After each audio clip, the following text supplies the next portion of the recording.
All right, welcome to Knowledge Drop, the podcast where we talk about science, technology, and engineering in a way that inspires discussion. I'm Derek. I'm Hayden. And so today we're going to talk a little bit about 3D printing. It's been around for a while and it's been growing in popularity and lots of people have been using it, but I kind of want to cover the basics and, just talk about it. Yeah, it looks like the future to me. I mean, when I first heard about it, I was like, how does that even make sense, right? I mean, 3D printing. And I thought, this is just going to be basic stuff like, I don't know, you can 3D print a box or something because it's not that hard to layer it or whatever. Yeah. Your imagination is just kind of like, what can you do? It's a 3D printer. What can you make with it? But I've got a couple things with me, and then we'll get into kind of what you can do with it later as far as the possibilities go, because it's insane. Yeah, no, I totally agree. I've been learning about 3D printers. I've known about them, but I've been hands-on learning about them for about 3 years now. And I just the past 8 months or so, I've had my own 3D printer, and it's crazy how many things you can learn and do with it.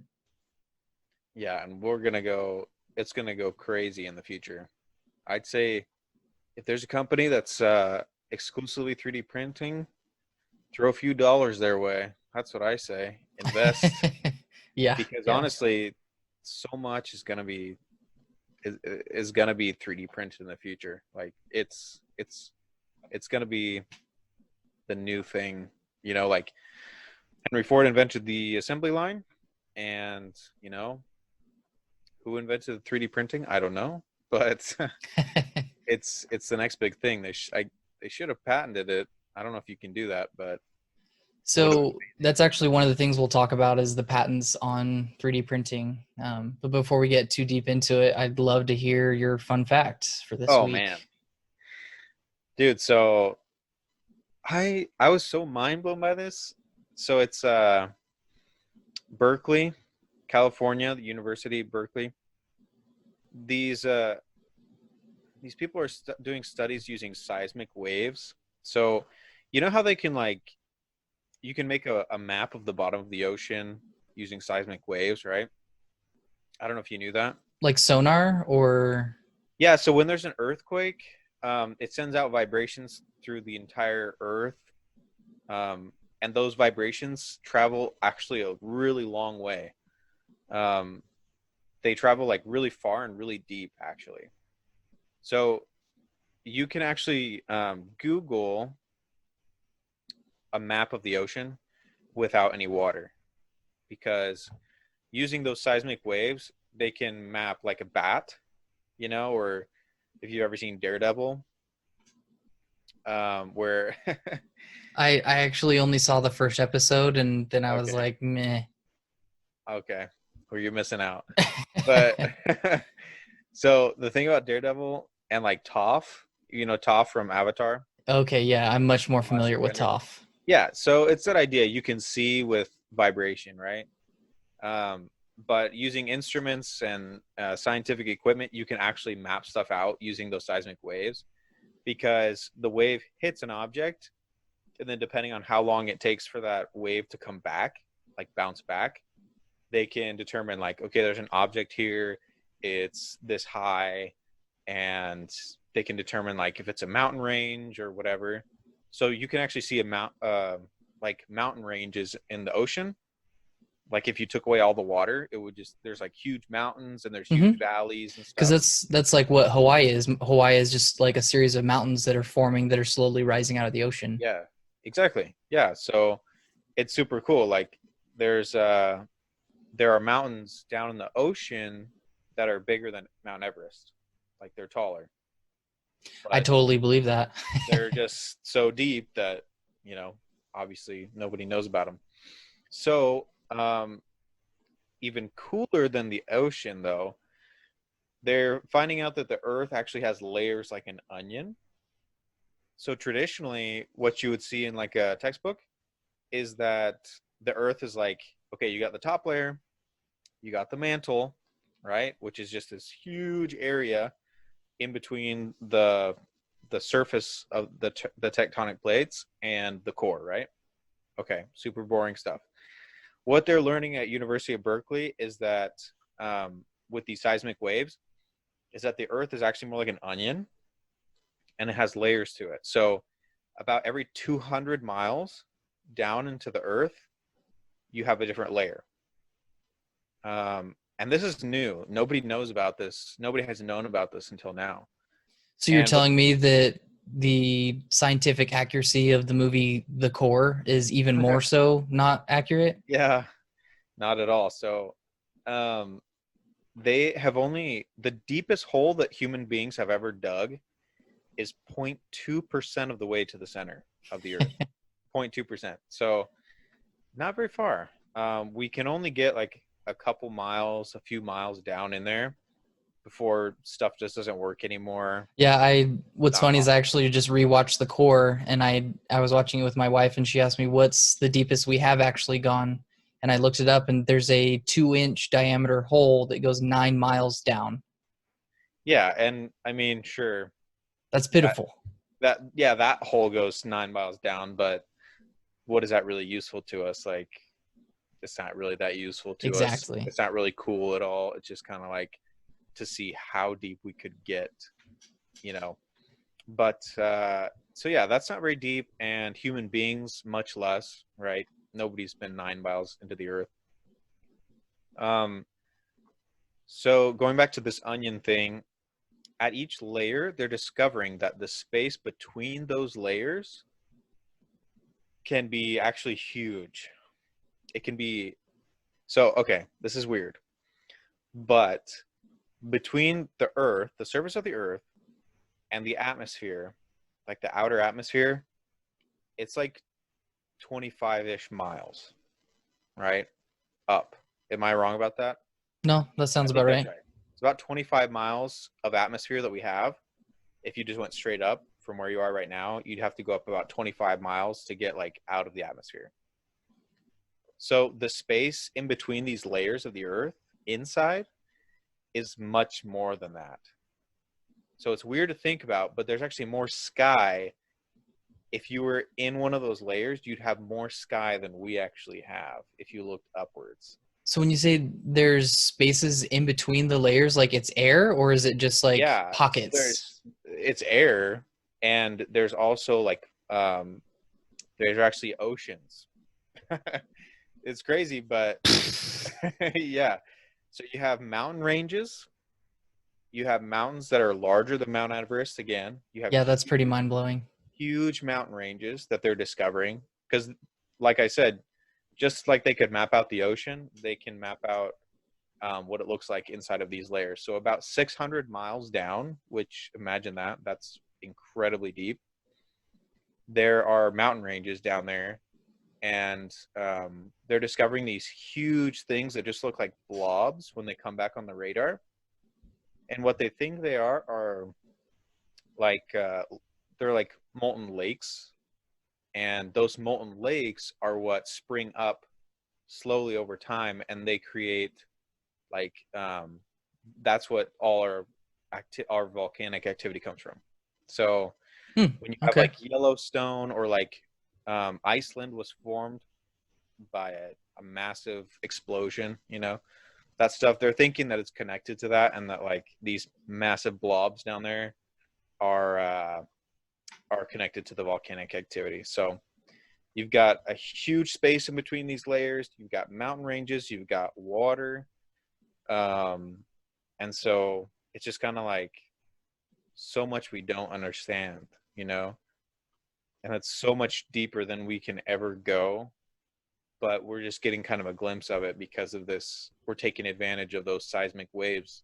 When there's an earthquake, they're able to take those waves and just kind of like using the radar, they can say, oh, there's a mountain range down there, somewhere. And I just thought that was insane. No, that's really cool. I wonder if their measurements are sensitive enough to be able to measure the like composition of what is being reflected back, like you were saying. Right. They said that see if I can find it here. They have trouble with like warm, they can't distinguish between warm, dense material from cooler and lighter material.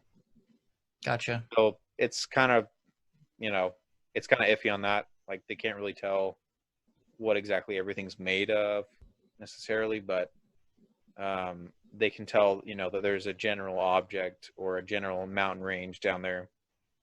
So I just thought that was cool. Yeah. And No, I think I agree. That's really cool. I didn't know about that. now go tell your friends. Yeah. Tell them the earth is like an ogre. It's got layers. It's got I layers. gotta rewatch those movies. It's been a while. Yeah, rewatch the first one and you're kind of like, wow, animation has come a long way. Because you're like, Yeah. when I was a kid, this looked amazing, and it's kind of rough now. But Shrek 2 continues to be one of the most incredible films of all time. That's funny.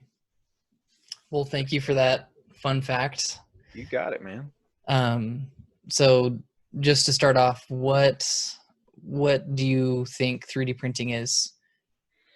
So basically, 3D printing, my understanding is that you've got some sort of composite material that's loaded like a wire, like you would use in your weed whacker. That's kind of how I Yeah. imagine it. It's this like plastic wire that feeds into the printer. The printer is able to feed that into like a needle thing that goes around, and it melts that composite material. I mean, to me or to anyone, it just kind of looks like plastic.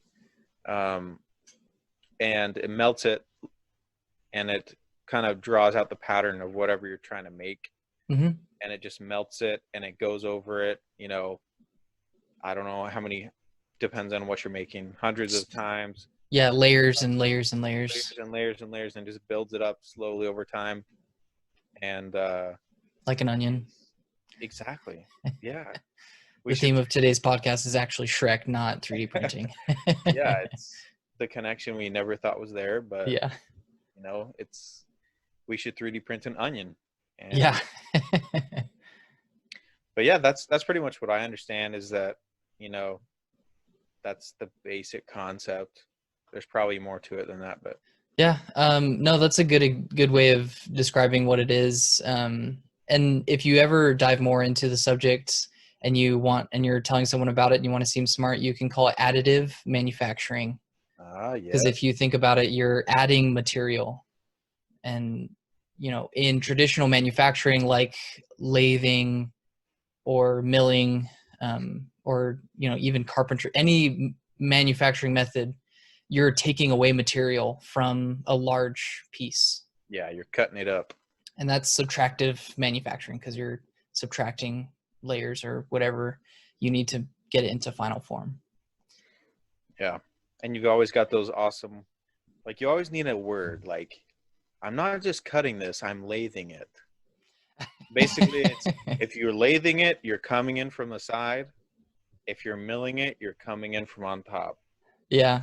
From So what I understand, lathing. technically, lathing isn't a word, but I like using it because on another podcast I like to listen to, it's called Making It. Mm-hmm. It's about making stuff, obviously. But they talk about, mills and lathes, and they said they got some comments that be like, lathing isn't a word, it's called turning. Oh wow, great. And so I've taken it on upon myself to continue their trend in their podcast to say lathing instead of turning. Dude, I've worked in manufacturing for almost 2 years now. People just say whatever. If Yep. you understand it, then they're gonna say it, because who cares? Yep. No machinist is gonna be like, excuse me. Although one time I said, what I say? I said zip tie, and this the one of the machinists, he's actually like an industrial engineer. He's like, no, no, no, no, no. There's no such thing as a zip tie. No such thing as a zip. What? He's like, it's called a cable tie. It's a cable tie. If I hear you say zip tie, I'm gonna get angry. I was like, all right, okay, so cable tie. And then I started to say cable tie because whatever, I'll use their word. Yeah, yeah, And nobody understood, nobody knew what I was talking about. yeah. They're like, what's that? I'm like, it's a zip tie. It's just a zip tie. Yeah, yeah. And they're What's like, funny, oh, a zip tie, okay. I had a similar experience at my job. So I'm working on the aft skirt of a rocket mock-up, and I have to do all the cable routing. Mhm. And you attach the cables to the hull of the rocket using zip ties. Okay. And all of the plans that mention zip ties, they call them cable ties because you're Oh, attaching really? your cables to, you're tying them down. Yeah. And it's In that funny situation, it because makes more sense. yeah, but I'm saying zip ties and my boss is saying cable ties, and we're using them interchangeably, and it's not a big deal. I think it's funny when people are like, no, you can't use that word. You know what? When you use it, it goes zip. So the zip tie. It's just human nature. We just whatever's easiest, man. Just Yeah, do that. totally. So circling back, 3D Tie it. Why printing. don't you tie it back in for us? So you could try 3D printing zip ties, but I You think rich. I don't know how cost effective that would be. Yeah, it's like $15 to print one zip Well, tie. like the material wouldn't cost a lot of time, but it would take you like, I don't know, like 4 hours to 4 make hours. one zip tie. And you can go to an injection molding machine and go like, there's a zip tie. There's a zip tie. There's a Yeah, zip tie. yeah. Um, but anyway, so 3D printing is actually a bunch of different types. And so the one that you described is called FDM, or fused deposition modeling. And there's a bunch of other different acronyms for it. But the way that I've described it to people, and kind of what you were leading to, is if you have a hot glue gun, you put the stick in the top, and as it goes through the gun, you press the trigger and it pushes the material out, or it extrudes the material out in liquid form. And Uh-huh. then, as it moves along, there's fans blowing on it and cools it down so it then hardens back into like a plastic that we know of. And so that's kind of the printer that we see most often. Yeah. And then there's another printer type called SLA, and it's stereolithography. I don't know what the Okay. A is. I think it's inside of that lithography. But this is liquid printing. So the Hmm. way that this works is you have a tank of resin, of liquid resin, and then you have a build plate, or like a surface that you want to print on, upside down, and it dips into the resin. And Huh. then there's a laser from underneath that goes through the resin tank onto the surface and hardens the resin. Whoa. And as it's printing, it's going to move that build plate up so that it can make room on the bottom of the tank for the next layer that it is going to move around and harden that resin in a specific pattern. So it's like reverse, like it's upside down. Yes. And so when you pull it out, you got to flip it over. Yeah, to clean it off and like to Wow. separate it. And the reason it's upside down is because when the build plate is in the liquid, it needs the liquid to build the part you're 3D printing. Uh-huh. And if you pull it up, you're just going to fill that layer that is between your newly made model and the bottom of the resin tank.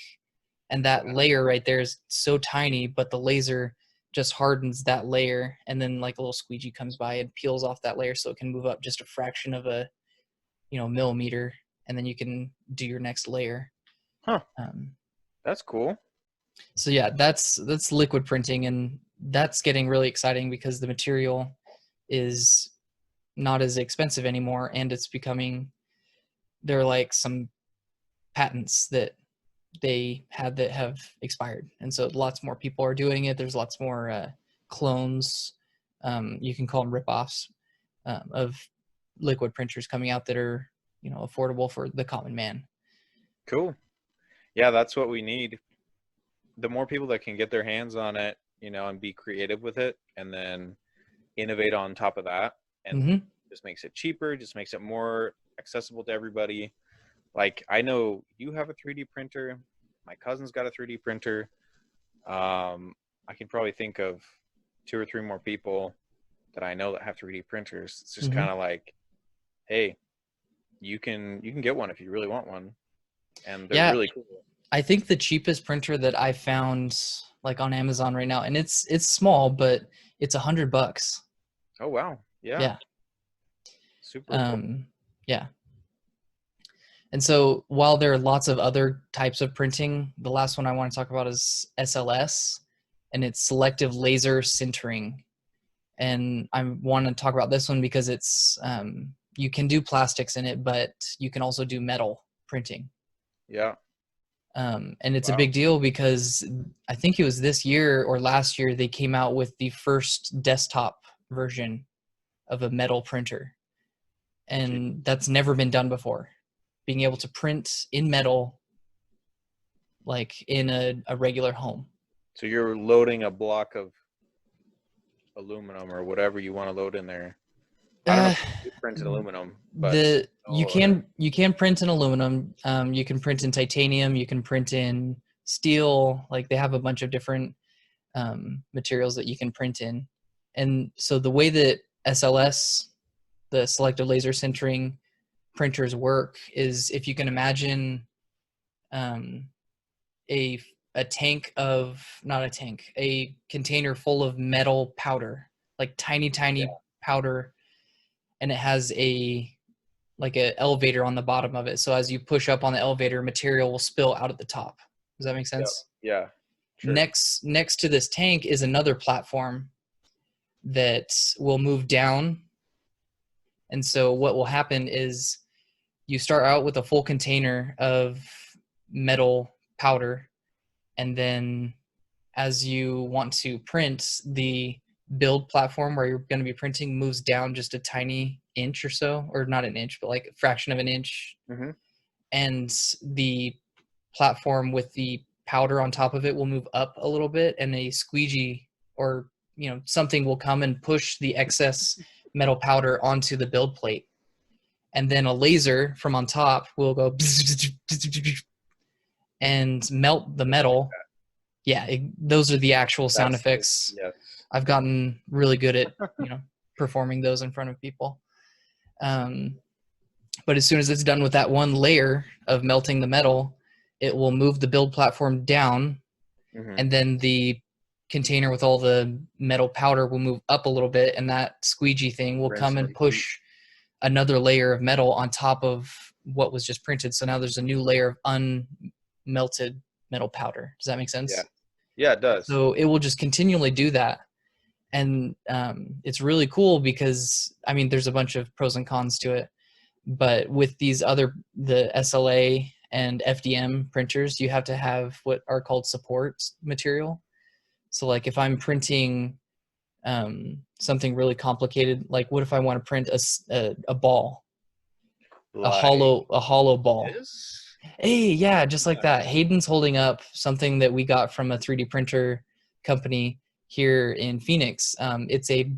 He calls it a cat toy, but it's a ball with a bunch of holes in it with another ball inside of it that has a bunch of holes in it, and then another ball inside of it, and it's all, being able to free move and shake around. It's And ballception. yeah, and so with other printers, you would have to have something that supports the ball from collapsing as Yeah, you're printing it, and that's the support material. So you'd have to have support material in that model so that it wouldn't fall down as you're printing it. With and metal then printers, you don't need as much support material because the powder that is around the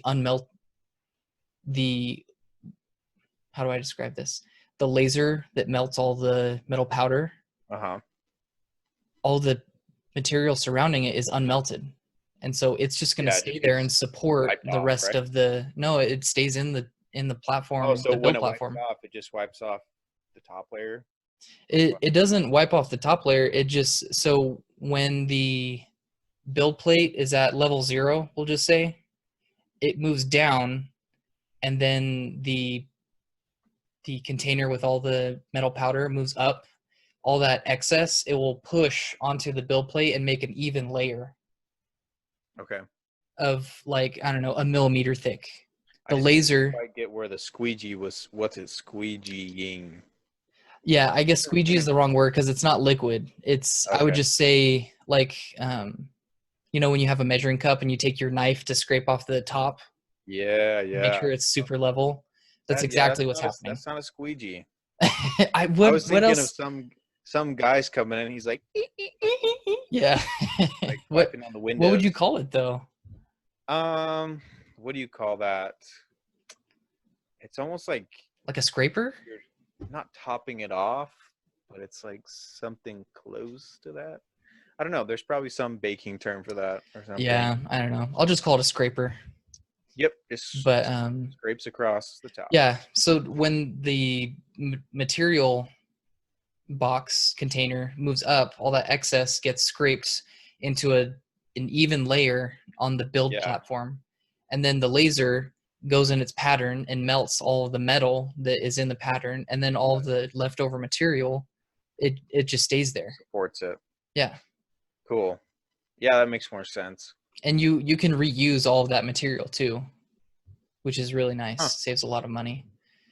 But anyway, those are the That's three cool. different types of printers that I thought were really cool. And Do you think this cat toy is made using not the sintering, not the metal, obviously, because it's just like a composite, but well, you can use quartz? nylon with the SLS, the selective laser sintering.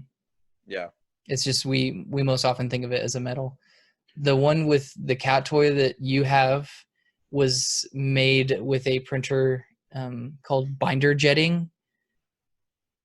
Okay. And so if you imagine, the printer paper, the printer that I don't The even know printer how to, paper? the printer I that used the prints printer paper paper with today. words on it. The traditional office printers, you know what I mean? Yes. They have a print head that moves back and forth, Yeah. right? That's kind of how those materials work, and they drop tiny little droplets of material where they need to go. That's how that Cool. was made. Next time on How It's Made. Yeah. But anyway, so now that we've kind of talked about what 3D printing is and the different types, I want to talk about like the pros and cons. And yes, it is the future, but it's not quite the future that you're thinking. Oh man. Yeah.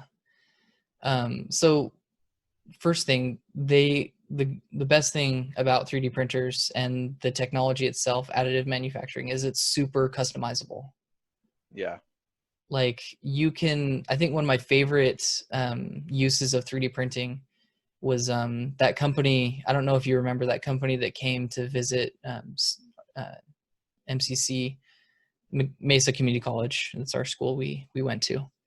They had a piece of titanium that they made another piece of this titanium skull. There was a veteran that had a piece of his skull. He lost part of his skull in combat, Yeah. and they took a scan of his head, and then they mirrored the missing part so that it was a perfect match for the shape of his head, and then they printed it in titanium, but there was a top layer and then a bottom layer of the skull piece. Yeah. They were like a millimeter apart, and there was like this lattice structure inside. Okay. Well, you're saying that's not what I'm hoping for, but it's 2020 and we're doing that. I mean, come on. It's like Yeah, you're printing skull replacements. yeah. That's pretty amazing right there. Like, I mean, how soon will it be? Maybe already you're printing out like a heart. What do you call that? I want to say stipend. Is that the right word? A heart. What's it called? It's like replaces one of the Oh, valves. stint? A stint, yeah. Yes. So they have done heart stents, heart valves, super simple geometry you can do. Um, but it's for things like hearts. This year they just successfully printed living tissue, and it, What? it didn't do anything. It just, I think it just pumped, if I remember correctly. I don't have the story in front of So me. go into that a little bit. They so how does I'm trying to think of how that works.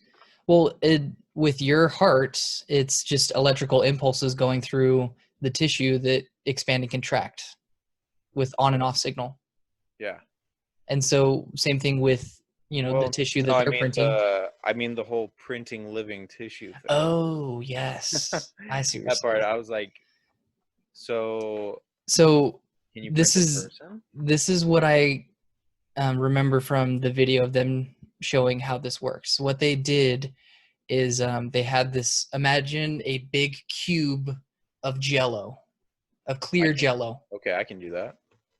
And then they have this really long, super thin needle that stabs itself into the jello and deposits just a little bit of material.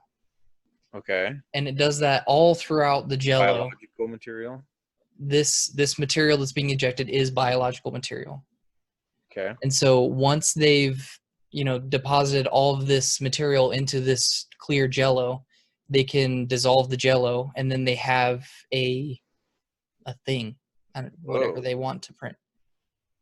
See, that's some sci-fi stuff right there. Yeah, don't get me wrong. We're getting close If to you some really if amazing you take that things. to a larger scale, then you're looking at Clone Wars. Straight Yeah. up Clone Wars. And they're like, your clone army is ready. I don't know if clone armies are a good idea, but different Well, topic for a different day. depends on which side you're on. Yeah, I guess that's true.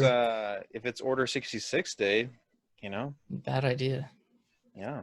Anyway, But that's crazy yeah, though. with this technology that I just described and the titanium implant, they were extremely customizable to the patient.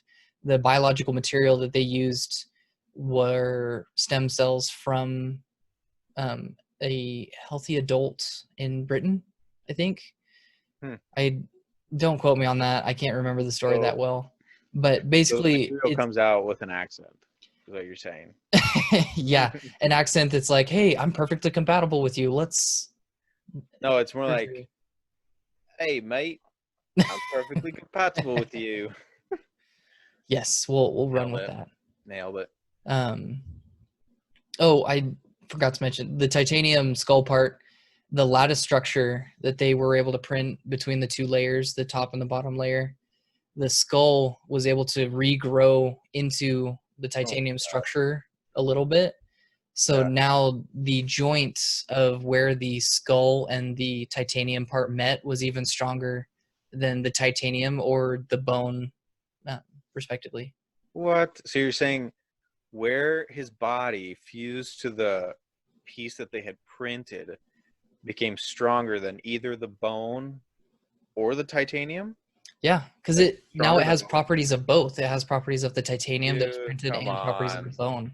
Think about that though. That's crazy. That's like Because that's a bionic Wolverine. man. Yeah, like Wolverine, like you're creating something new. I just uh not to brag or anything, but just finished a materials science and materials class over the summer. But yeah, that's what they were saying is that you can if you use two materials, I mean that's what a composite is just basically a conglomeration of different materials, but you can adopt the pros and the cons of both, you know? Like yeah, Hmm. you have to also take into account like yeah, there could be some cons as well. Like this material melts at a lower temperature or it freezes into a glass at a lower temperature. Like you got to take all that into account, blah blah blah. Yep. But what you're saying is really cool, like especially when you involve human biology, like that the human body can not only accept it and not reject it, like not send antibodies to like, because it can To fight rot. it. Yeah, yeah. If it doesn't, if your body doesn't accept it, it can just rot away, and like you'd lose that and you'd be in trouble. You'd have a huge infection. But like it accepts the piece, and then it can actually like fuse to it and actually together become stronger, like stronger than the body alone and stronger than the material alone. Like that's Mm-hmm. really cool. Absolutely. And so that's the medical fields is adopting this technology, and it's changing everything. Like if you can think about hip replacements and knee replacements, like 20, 30 years ago, you got a stock ball and socket joint that everyone else has. Just gonna wear out. Yep. And it's Yeah. not comfortable because it's not you. But Yeah. today I can go to, so my CAD teacher, he had to replace part of his hip. He got in an accident and it shattered the left side of his hip. And he went to the doctor and they were like, um, we can try and do a partial hip replacement. And he was like, yeah, let's do it. And so in the process, he actually asked the x-ray technician, like, hey, can I get a bunch of copies of the x-rays? I want to see if I can model my own hip in CAD. Only the CAD teacher, right? Yeah, yeah. And CAD is computer assisted or automated? There's a bunch of different ones, but the one that Computer is, aided design, right? yeah, computer design or computer aided drafting are the ones that come up the most. It just means you're designing a piece in 3D Yeah, 3D in a, modeling. in a Yeah, computer. yep. They didn't let him, unfortunately, but he still has. What? He took his own modeling that he did from the X-rays, and he did print his own chunk of hip. Dude, it's your Um, hip and your medical records. Why yeah, can't it's you, man? I don't know. yeah. That's weird. But But anyway, it was customized to him, and it was perfect. yeah, And that's just amazing to think about, that we're we able to remember. replace a part of your body that is grown over years and years and years, and we're able to replace it, to look exactly like what it was before, but stronger. Yeah, and better. Yeah. And that kind of ties back into last week's episode when we talked about futurized medicine, Mm-hmm.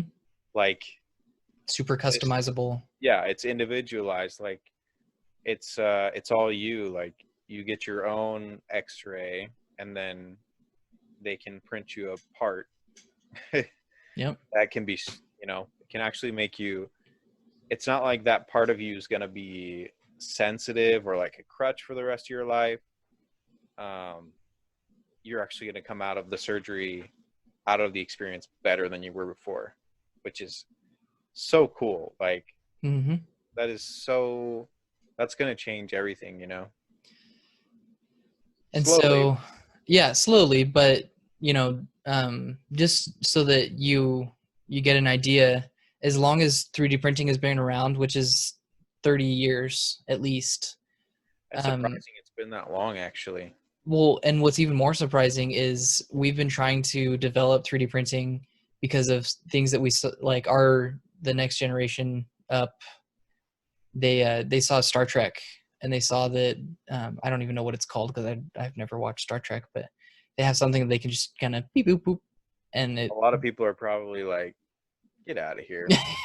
screaming at the phone or at the speaker. But it visualizes and 3D prints something, food, whatever you wanted. Are Ever you since they talking about saw the that. Slim Dim the Fur? What's that called? From What? Fighting with a Chance of Meatballs? I don't. The That sounds like the right wording, but Slim Dim the Fur or something. that sounds like the right wording, but I Well, don't know if it's the same technology. but it's interesting. Like you just mentioned how you can 3D print biological material. So why can't you 3D print food particles? Mm-hmm. I mean, That's something we're working on too. It's one of the developments. yeah. Can you imagine? Have you ever seen? Do you remember Spy Kids 2? Oh, dude. Maybe not, but I remember watching it, but I definitely, the only thing I remember that was cool, that was food related, was the whole, like, I have this packet You put it in the Yeah. microwave and you go beep beep boop, and then it comes out like a Yep. hamburger and Yeah, fries. exactly. That was like that was amazing to me as a kid. I Yeah. was like, that's incredible. I want that. That and the rocket boots. Yeah.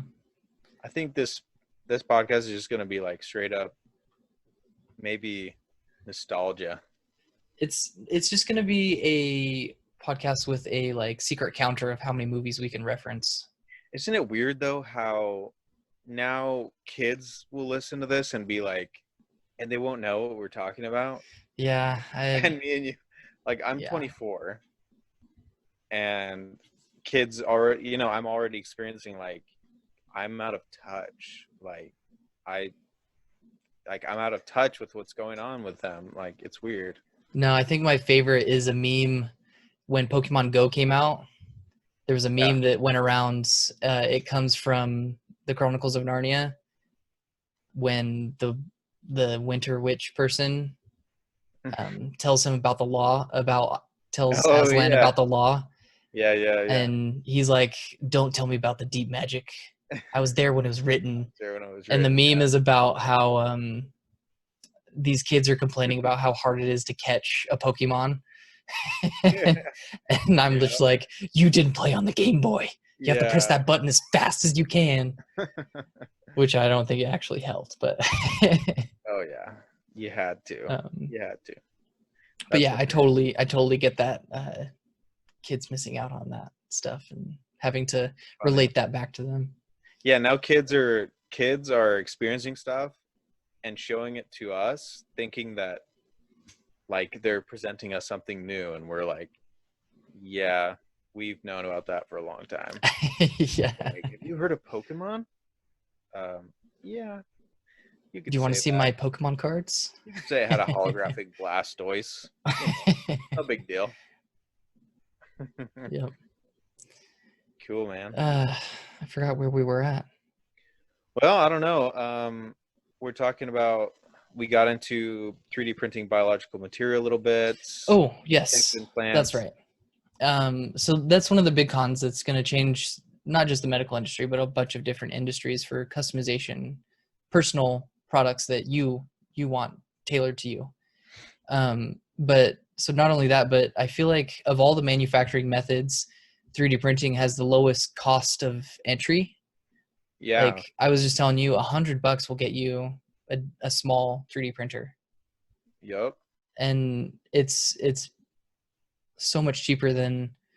I mean, I guess you can consider a saw and like a screwdriver to be like things you could use to build a table, but it wouldn't really be that fun. Um, Right.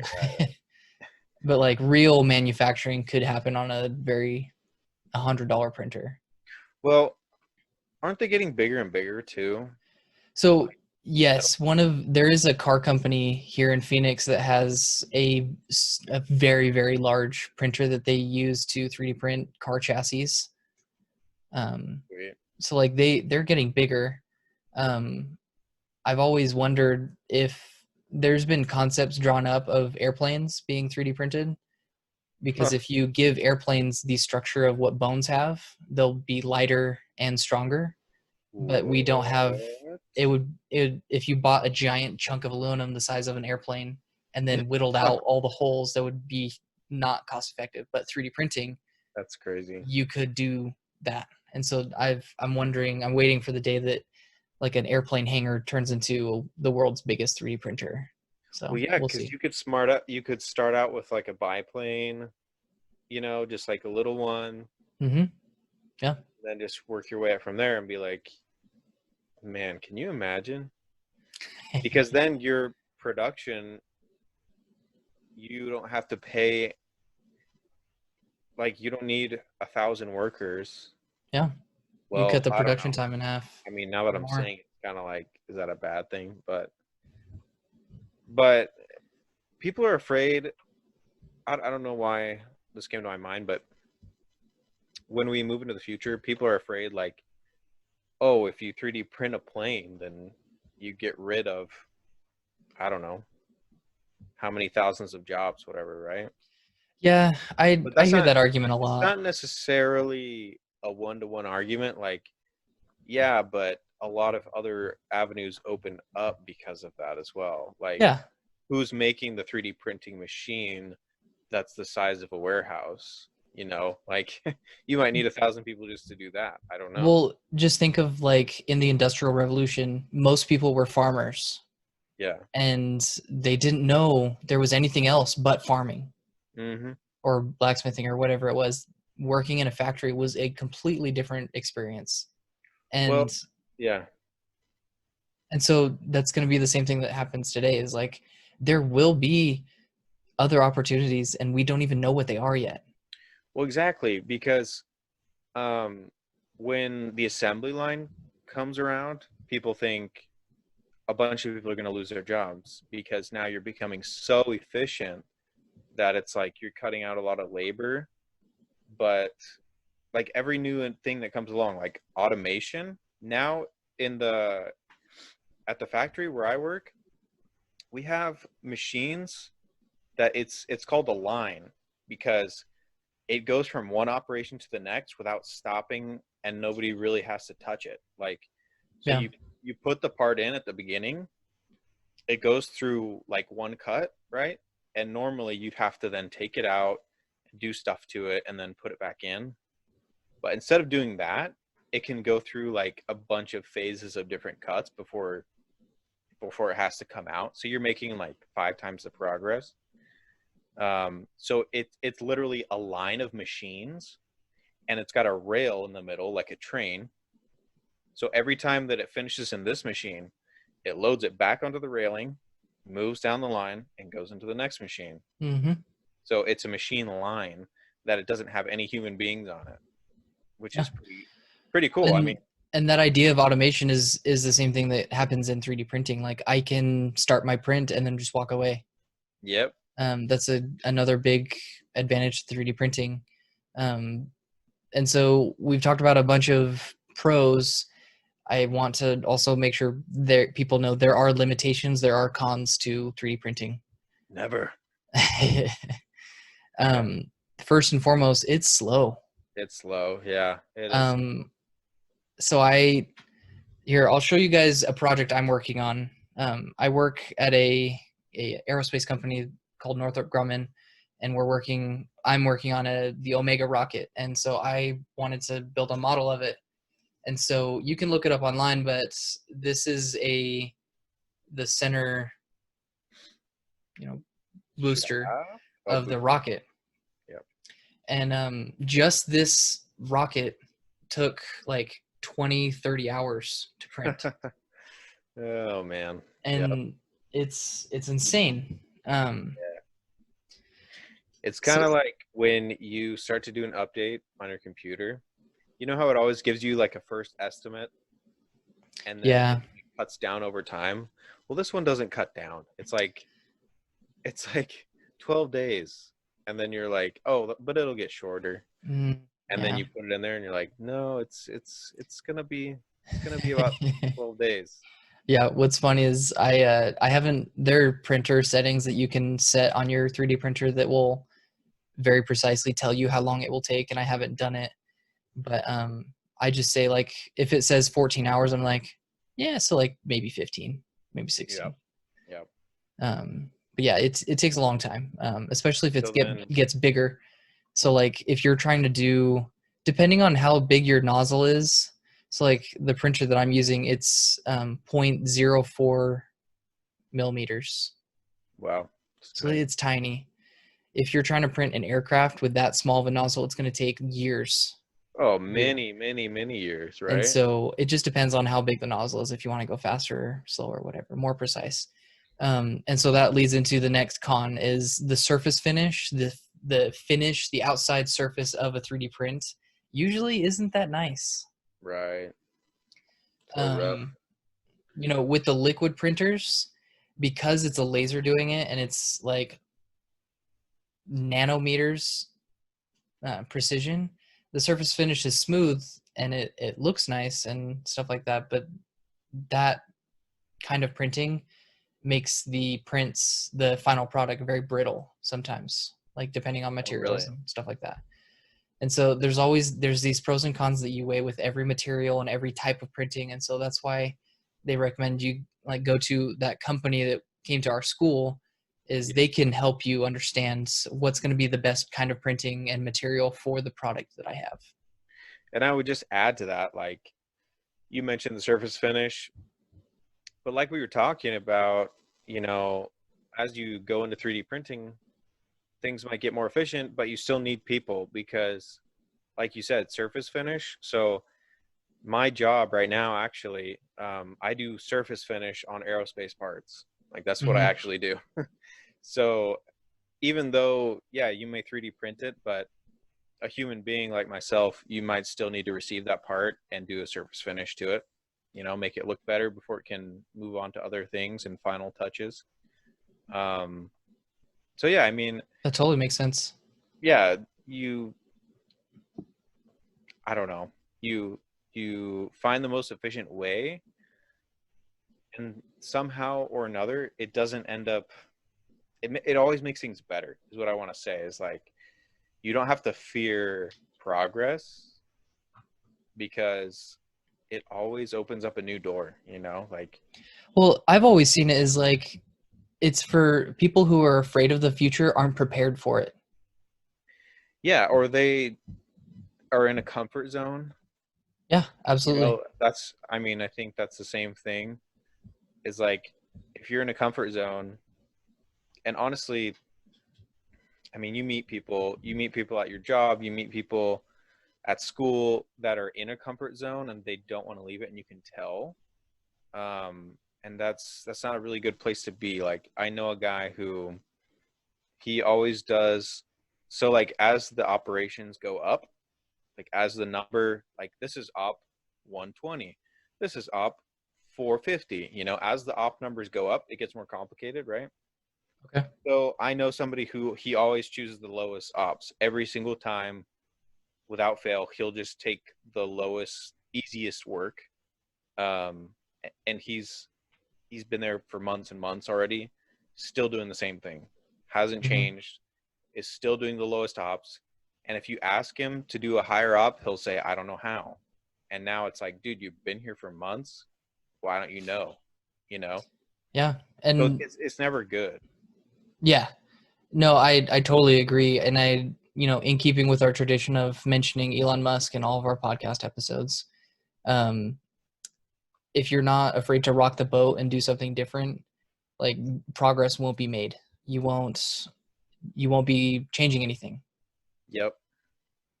Yeah, Elon Musk, he doesn't rock the boat. He's like, guys, let's get off this boat. Let's jump. He's He's like, like, let's let's just, I can build something better than this boat.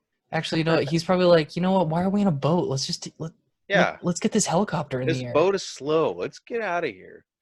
Yeah, Let's get to space, you know? yeah. And so, surface finish, it's slower.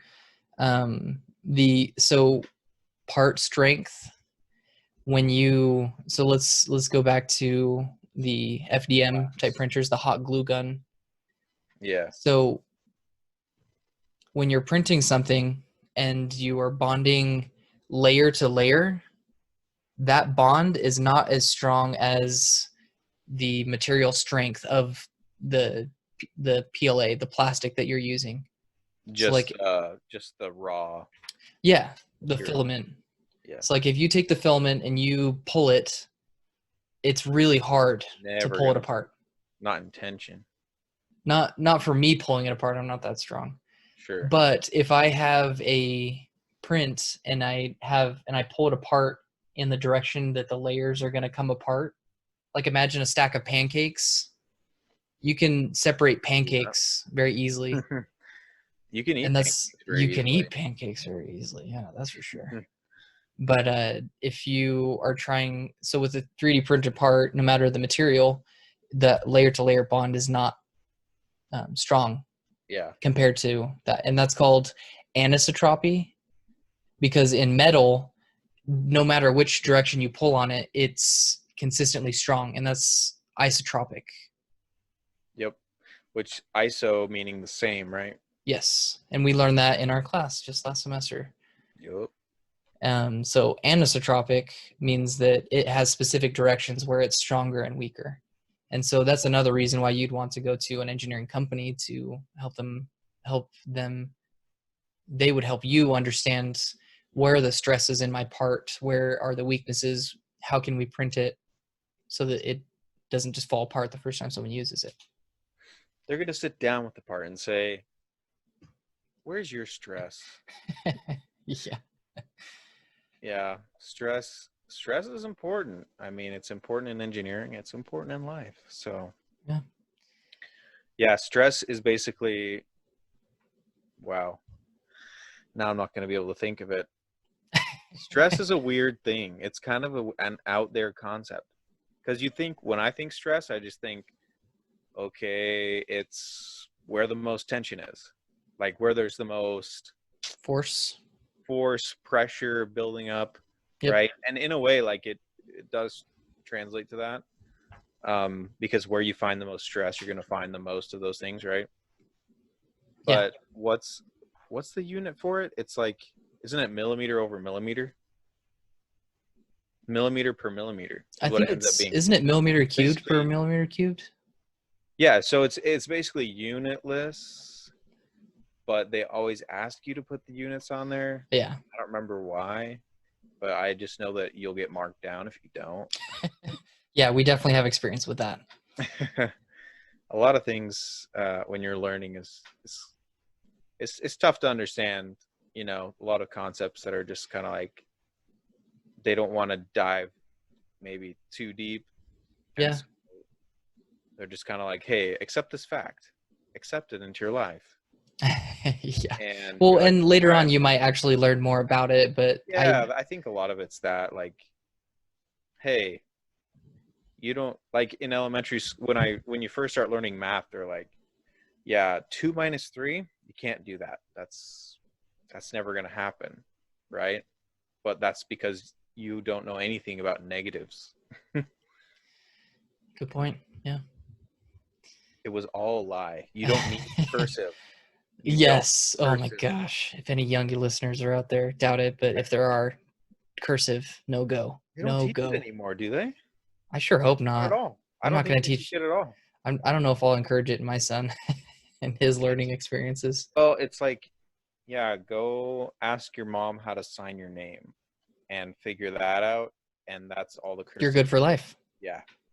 I literally can remember fourth grade learning cursive and them saying, you will write in cursive all throughout your life. And Yeah. I'm like, Well, here's how cursive has been helpful in my life.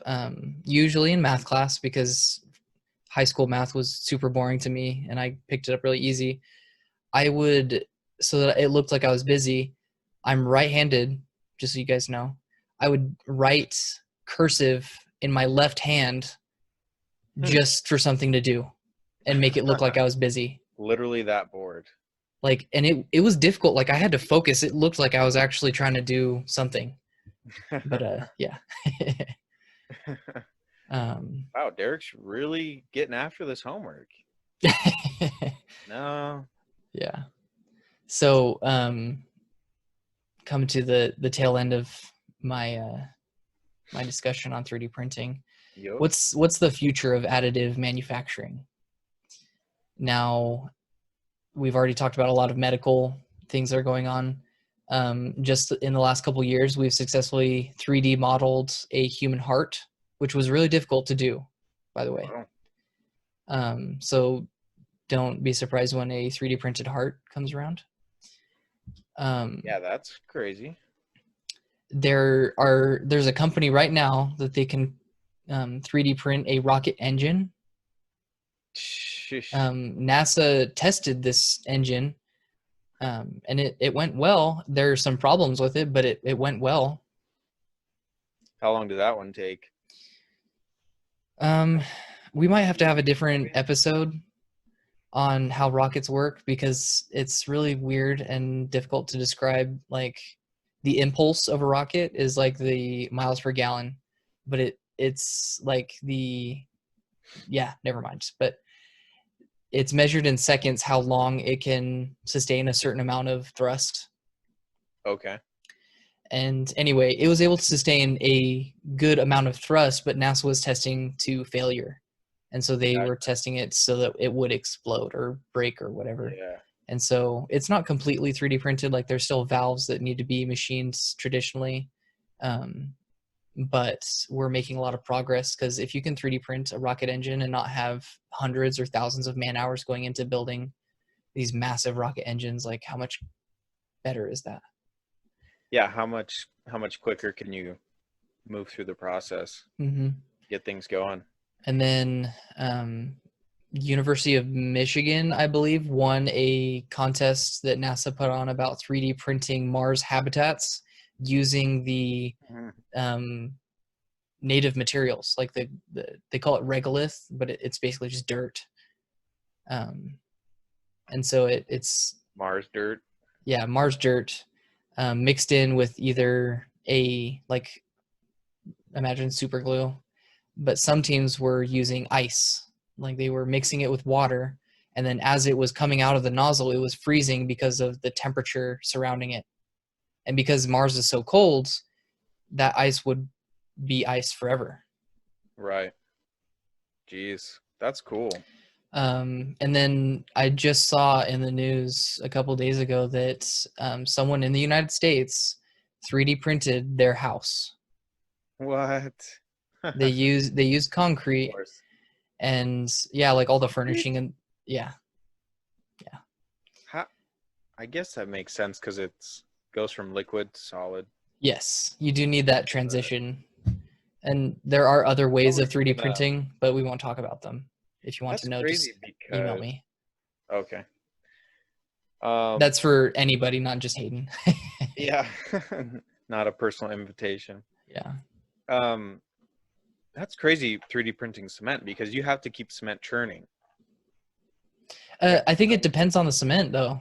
Oh, really? Yeah, because um, so in China, there's different kinds of concrete used in the world. In most of the other world, it's called fibercrete, and it's got less aggregate or less rocks in it, and Okay. more fiber, like paper and other fibrous materials, and Huh. it dries a lot faster, and Is it it weaker? Probably. it is weaker. I think it just isn't up to the U.S. Standards of building. But anyway, they were able to build a house, like a 2-bedroom, 1-bathroom house, in 24 hours. And they were saying we can deploy this automated house building 3D printer anywhere, and every day have a new house that in a design, 24 like, hours. say How? again. That's amazing. No, yeah, it's super cool. That's incredible. But they're still tweaking the design. But they were saying in places like Japan or Louisiana, Alabama, where they have these hurricanes or tsunamis or whatnot that just wipe out everything, Yeah. this machine can be dropped in there with a helicopter, and the ground can be dried and planed or leveled, and then boom, one day house, boom, house, boom, house, and be able to have some kind of house or some kind of shelter for these people that are displaced by this natural disaster. Yeah. Even just like an in-between place for a year or something while you can Hmm. get back on your feet and And if it's with this fibercrete stuff, I with some types of it, when it breaks down, it's just dirt again. wow. And so That's like really it, cool. um, yeah, it is cool. I just don't get I guess I was more than anything I was surprised by the print time. Like how do you do that in 24 hours? These are really small houses, like they're really small Well, apartment sure, sized. but think about what you printed. It took you 20 hours. I mean, are they just using a massive Yeah, the print needle? nozzle is like this big around, Right. Okay. so Yeah. you can go a lot faster. So you've gone from what inches, Yeah, six like inches 3 or 4 inches yeah, diameter, and yours is like point something of a point zero millimeter. four millimeters. Yeah, 0.04. Oh my gosh. I thought it was point 0.4. it might actually. I think it's point zero Either way, four. that's incredibly small. Yeah. And so those are some of the things that are on the horizon. They're not quite like fully developed yet, but those are the things that they kind of show up in the news a little bit, but if you're not looking for them or you're not kind of aware of sciencey engineering things, you won't see them. And I think they're really Creeping cool. in. Yeah, it's creeping in. Like once, if you have a neighborhood of 3D printed houses, that's pretty newsworthy to me. Yeah. Yeah. That's pretty incredible. Yeah. So that's 3D printing in our hour-long podcast. Yeah, man. There's more to it too. I'm sure we can find different projects and different ideas that people are getting creative all the time with it. Yeah. And If you have any questions, you personally, Hayden, or anybody that's listening, you can email us and ask us to talk more about it. Our email's knowledgedroppodcast1@gmail.com. We'd love to talk more about anything you guys want to hear about. These are just the things that we are passionate about, and we love science, engineering, technology stuff. that's right. And let me hit you with the social media. Twitter at knowledge2drop. That's a number 2. Instagram, same. YouTube is just knowledge drop. And we will see you guys next week. Take care. Well, stay safe out there. Oh, before we actually close, did you see anything or hear anything cool this week that you'd recommend listeners to? Oh man, I have one. Yeah, go yours. So in quarantine or just self-isolating, whatever, we watch a lot of Netflix, and there's a new series called Down to Earth with Zac Efron. Yes. And my wife and I have been watching it the past 3 days, and I love it. There's some things in there that I'm like, yeah, but there's a lot of sustainability and a lot of like green tech. And I'm a super nerd about geothermal energy and wind energy turbines and solar energy, all these different things. And so like it's really good, and it's fun too. Zac Efron, he does a really good job of kind of getting you interested in it and drawing you in and making you laugh. And so this is kind of a futuristic thing.